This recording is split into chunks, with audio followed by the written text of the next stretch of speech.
This is the second part of my lecture on parametric tests for comparing means, in which I'm going to be talking about how to compare a single measurement with a known population.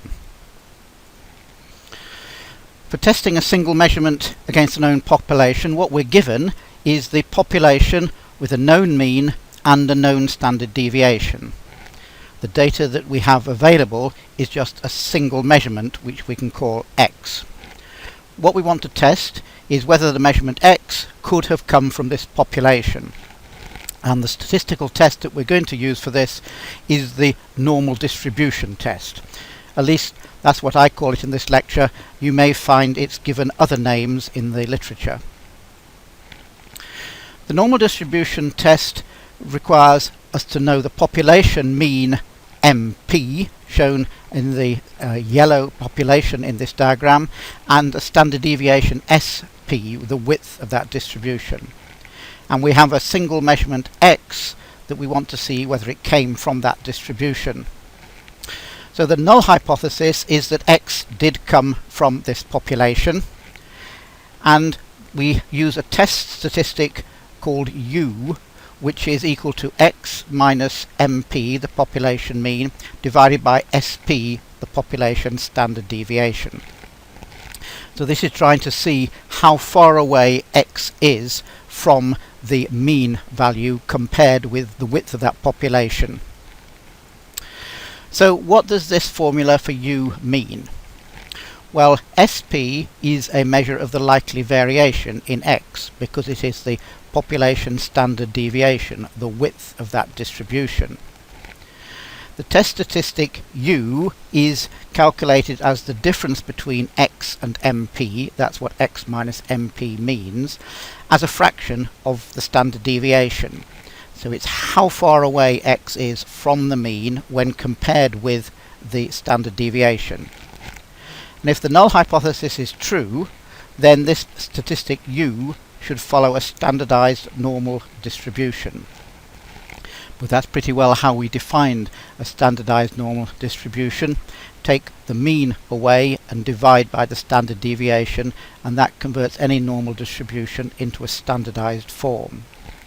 So if our null hypothesis is true, we expect this to follow the standardized normal distribution.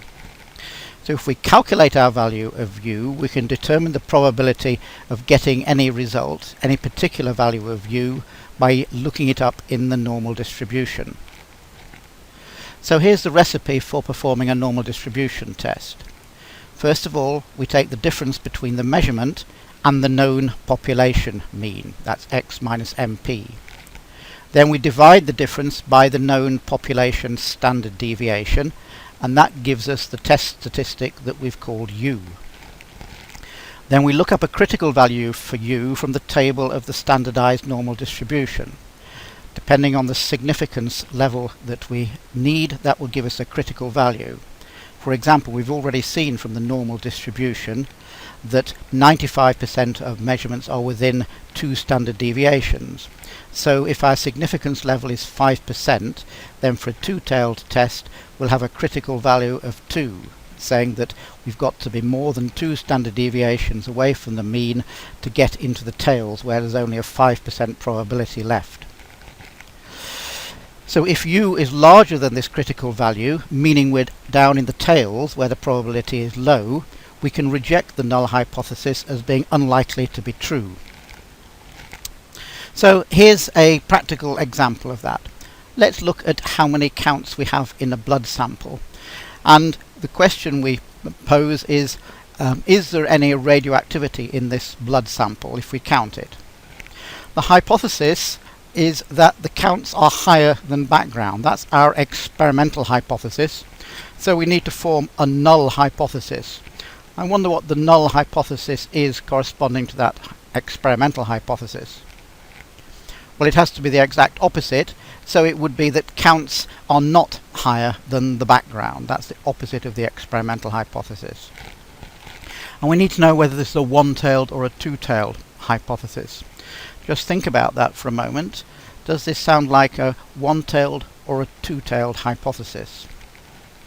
I think it has to be a one-tailed one because we're only interested in the counts being higher than the background, not lower than the background. So we're only interested in a difference in one direction only. So it's a one-tailed test. The data we have for this example is that the background is known to be 60 counts per minute, and we have a blood sample counted for 10 minutes which gives 66 counts per minute, which only sounds marginally above background, and we have to work out whether that's significant. The statistical test is determined by the fact that the data are quantitative, they are numbers, and we can assume the population is normally distributed, which is required for one of these parametric tests. In fact, the population standard deviation is known because we know in radioactive counting Poisson statistics will apply. When we already looked at probability distributions, we determined that Poisson statistics is the appropriate one when we've got random radioactive decay. So we can use the normal distribution test. So here's our data. We've counted our samples for 10 minutes and the background is 60 counts per minute. We're given that. That means in our 10-minute counting time we would expect 600 counts due to the background. That is the population mean, MP, the thing we're trying to compare with. We know that Poisson statistics apply, so the standard deviation is going to be the square root of that. The square root of 600 is 24.5. That is the population standard deviation, SP. Notice in doing this calculation I've taken the square root of the counts that we obtained in 10 minutes, not the square root of the counts per minute, because the Poisson statistics apply to the total counts acquired, not to the counts per minute. Now we told that we count our sample and we get 66 counts per minute, so in 10 minutes that means we got 660 counts.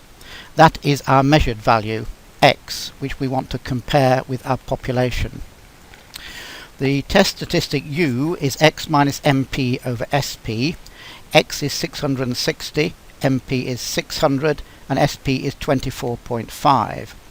So that's 60 over 24.5, which is 2.4.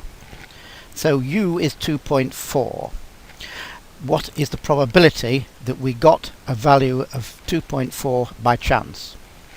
Well, we look it up in the normal distribution. The values tabulated here are the probability P of obtaining a value U equal to or greater than that shown. And there are columns for one-tail and two-tail distribution. And we require that the probability P is less than some significant value alpha in order to get a significant result. Usually we take alpha 0.05 if we want 5% significance. So we're looking for a value of P less than 0.05. If we look in the one-tail column, we see P less than 0.05 occurs when U is less than 1.7. So the critical value of U for a one-tail test is 1.7. If we're doing a two-tailed test, then we see to get P less than 0.05 we need to have U greater than 2, so the critical value is 2. In our case we have U of 2.4, which corresponds to a one-tail probability of 0.0082, which is very small probability. So we can see that that small probability is easily less than the P of 0.05 because our U is greater than the critical value, which for a one-tail test was 1.7. So from this table of the standardized normal distribution, for a significance level which we call alpha of 0.05 and the one-tailed test, we've determined that the critical value of U is 1.7. We've got U equals 2.4, which is certainly more than the critical value, so we have a significant result with a probability of P less than 0.05 or 5%. In fact, we've seen that the one-tailed p is 0.0082, so there's only a 0.8% probability that the null hypothesis is true. So it's not only significant at the 5% level, it's also significant at the 1% level. So p is in fact not just less than 0.05, but also less than 0.01.